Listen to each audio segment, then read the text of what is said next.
Today we are going to talk about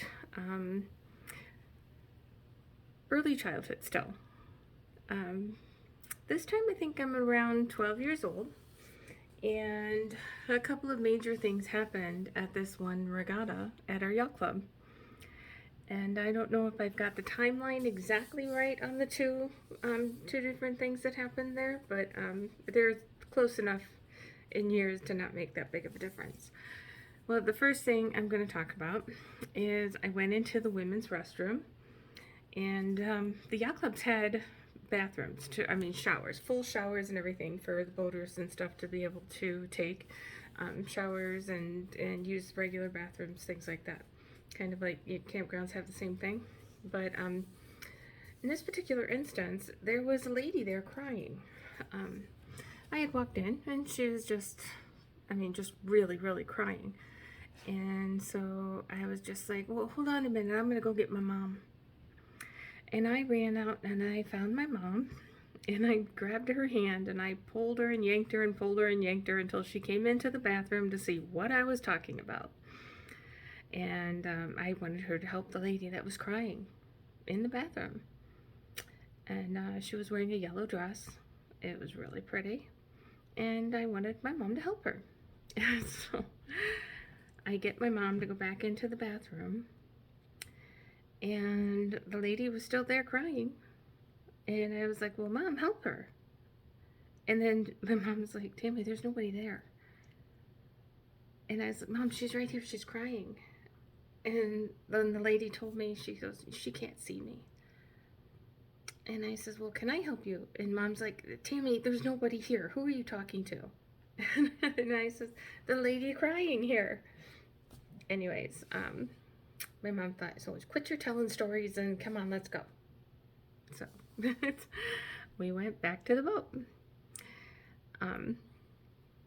Another regatta that's not a fun memory for me was the day that I found out that Henry, my stepdad, had another daughter.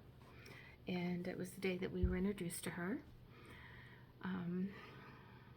My mom was upset, and they both were drinking a lot that day.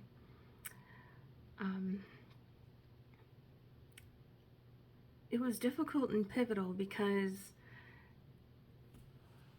I hear the voices in my head, or my guides is what a lot of people tell them, but when I was a little kid, they were the voices in my head. And,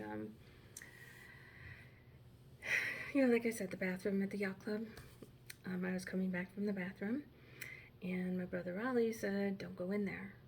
I was like, well, I gotta give the key back to Dad. And Valerie and Sean were crying, and I heard them arguing inside. The voices in my head were like, Tammy, don't go in there right now, just wait. But I didn't listen.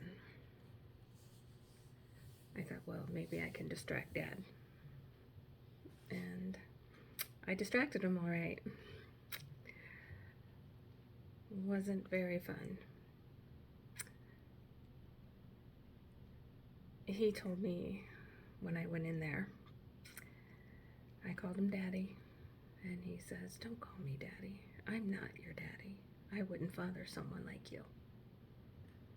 He says, you've seen my daughter up there. She's gorgeous.